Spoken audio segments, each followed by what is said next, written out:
Jit or Steven? Who will be evicted? Find out now on Big Brother Cheesecake 6 Hockey Sticks.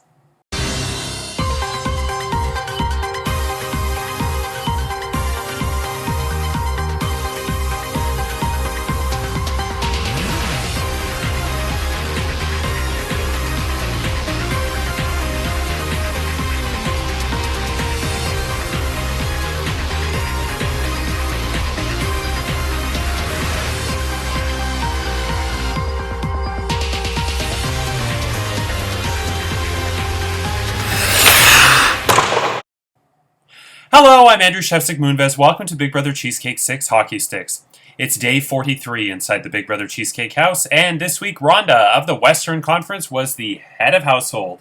She nominated Jit and Steven for eviction, but Rhonda, won the Golden Power Veto in the Big Brother Deal or No Deal Golden Power Veto competition, chose not to use it, which means in just moments, Jit or Steven will be the sixth house guest evicted from the Big Brother Cheesecake 6 house and fail to clinch a spot in the playoffs. Who will it be? We'll find out shortly. But first, some announcements. First of all, happy halfway point to all the house guests. Today's day 43, and that means you have all made it to the halfway point. Congratulations. Yay!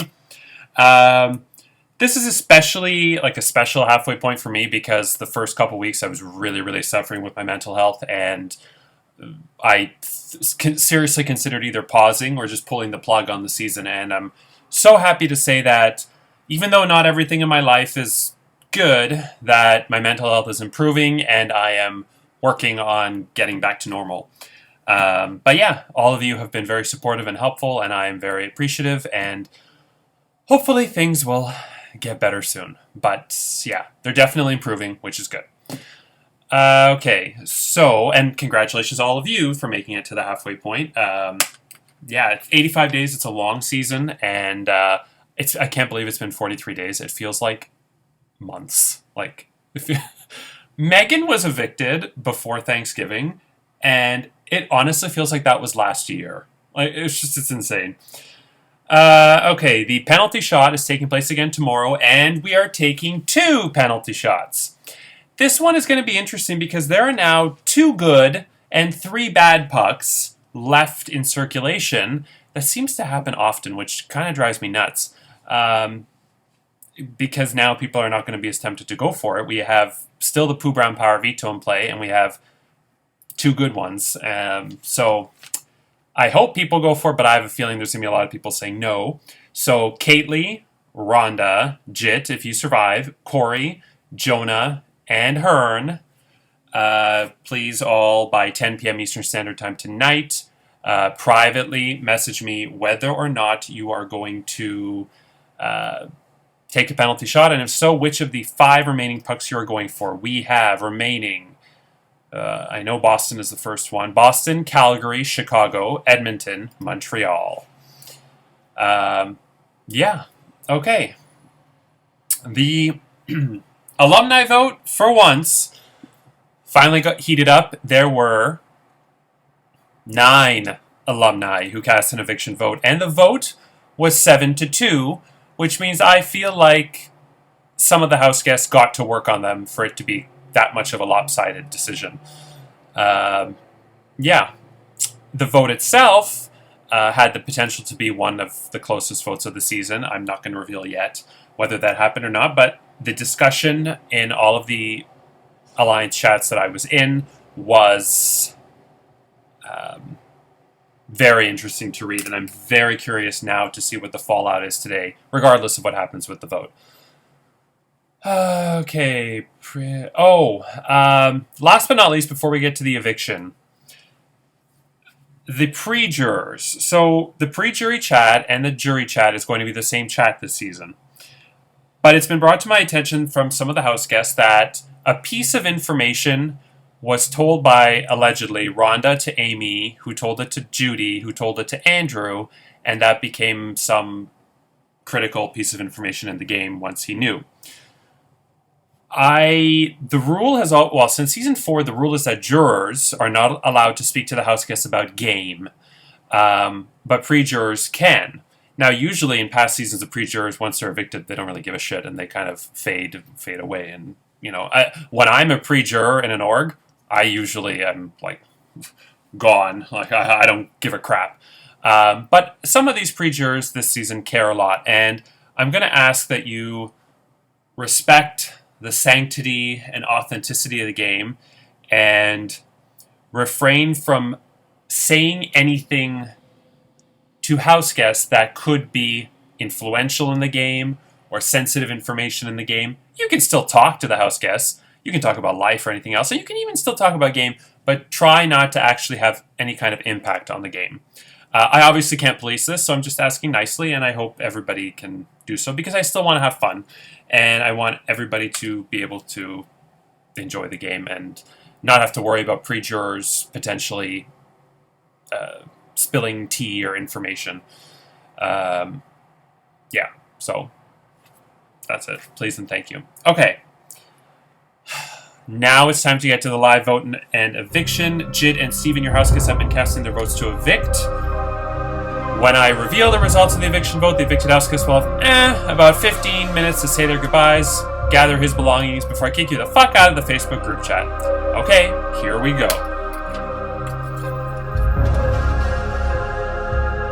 By a vote of 6-3, Steven, you can unpack your bags because, Jit, you are evicted from the Big Brother Cheesecake 6 house.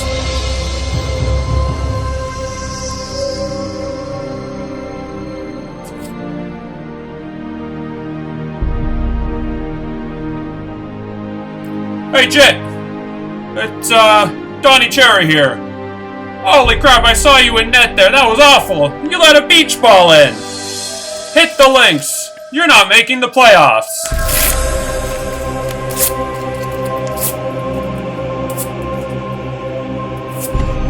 Jit, you got about 15 minutes to say your goodbyes before I kick you the fuck out of the Facebook group chat.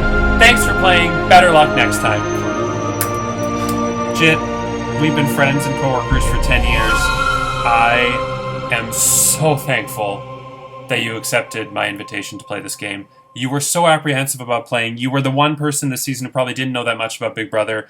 And because of that, like Lindsay in Season 4, you were so refreshing to watch.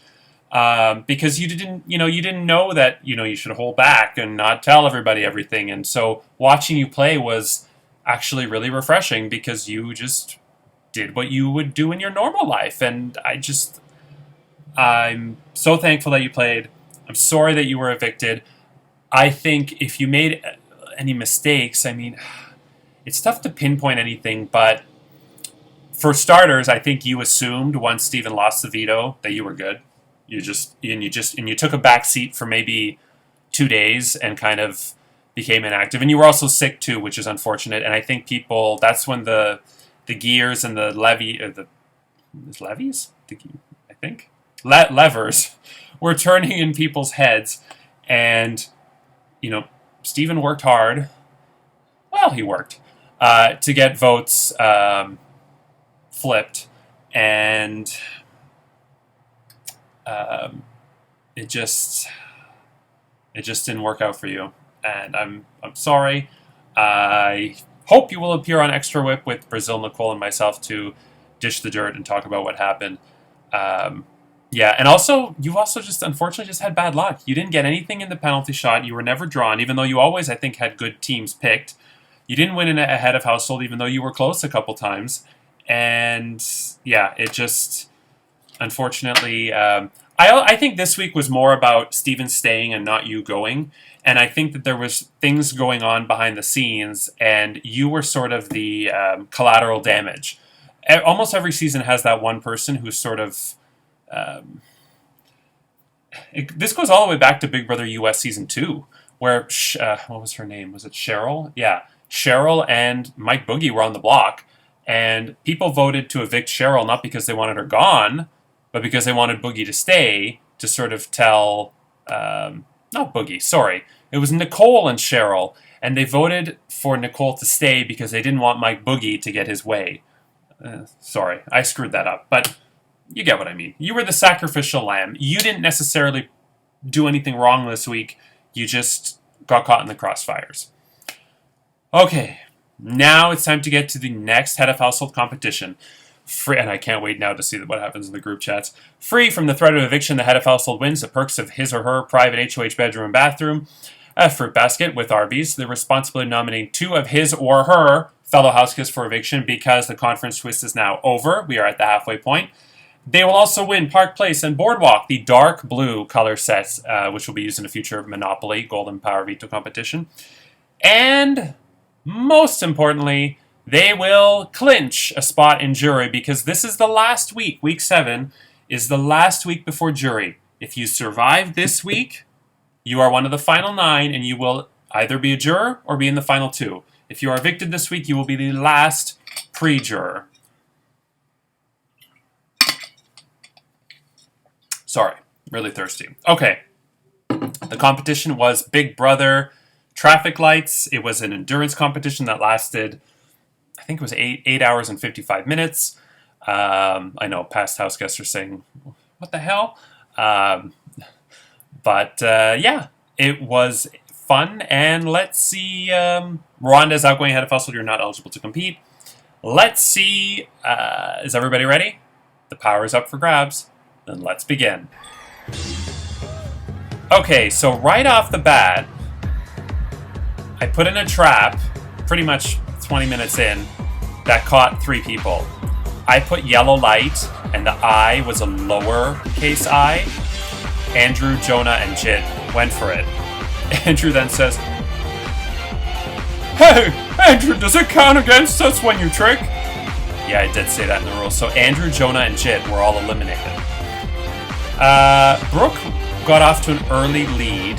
Did I even say the rules? So sorry, if I posted, I think I said the rules in a previous episode. Or did I not? Oh, sorry.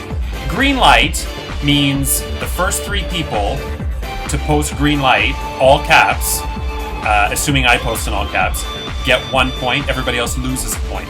And you start with 10. Yellow light, first 2 get 2 points. Everybody else loses 2 points. Red light, first person gets 3 points. Everybody else gets nothing. And at the end of 12 hours, is what it was supposed to be, whoever has the most points wins. But if I post a false start and you go for it, or you post anything on a real start other than the correct answer, you are eliminated. Okay, sorry about that. So Brooke got off to an early lead, but out of nowhere, Karen just started killing it, and she at one point had 42 points. Brooke had 23, Corey 17, Hearn 12, Stephen 10, Kaylee 8. So at this point, Karen was only going to lose if she screwed up on a false start. So I posted at one point green light with 3 spaces between the green and the light. Amy fell for it, Amethyst, and she posted fuck right after. So she was eliminated. Then I posted yellow light with the 2 L's in lowercase, so Y-E, and then there was like 2 I. It looked like 2 I's. Corey fell for it. Corey was eliminated. And then that left us with Karen, Hearn, Steven, and Kaylee. Karen had 45 points. Oh, and Brooke, sorry. Karen had 45. I lost where I put Brooke. She was in the 20s. Hearn, 15. Steven, 10. Kaylee, 10. I post green light at one point, and Brooke's finger slipped. She put Greeb. Greeb, purplet. And... inside joke. And with the Greeb light, Brooke was eliminated. So at this point, Karen was 30 points ahead. And it got to the point where there were not enough traffic lights for anybody else to catch up. Karen told me she wasn't even going to respond anymore because she said, I have enough. I'm not going to risk getting myself eliminated. And so with that said, Karen, congratulations. You are the new head of household. Rhonda, please hand over the key to Karen. And Karen, you only have until tonight at 10 p.m. Eastern Standard Time to privately message me your 2 nominees and a reason why. So tomorrow, what will happen as we have not 1, but 2 penalty shots? What will happen on Friday when Karen has to nominate 2 people for eviction in the nomination ceremony, and we'll pick players for the Golden Power Veto ceremony competition. Saturday is Extra Rope with Brazil, Nicole, and Jit, where we will dish the dirt. Sunday is the Golden Power Veto competition. Monday is the Golden Power Veto ceremony. Tuesday, the final 2 nominees plead their case, and Wednesday, 1 week from today, is the next live eviction and head of household competition, where another house guest will be evicted from the Big Brother Cheesecake 6 house, boost their shot at the $600 cash prize, and be the last house guest to fail to clinch a spot in the playoffs. Not make the jury. I'm Andrew Chelsea Moonves. Take care, and remember, if you're going to win games, you had better be ready to adapt.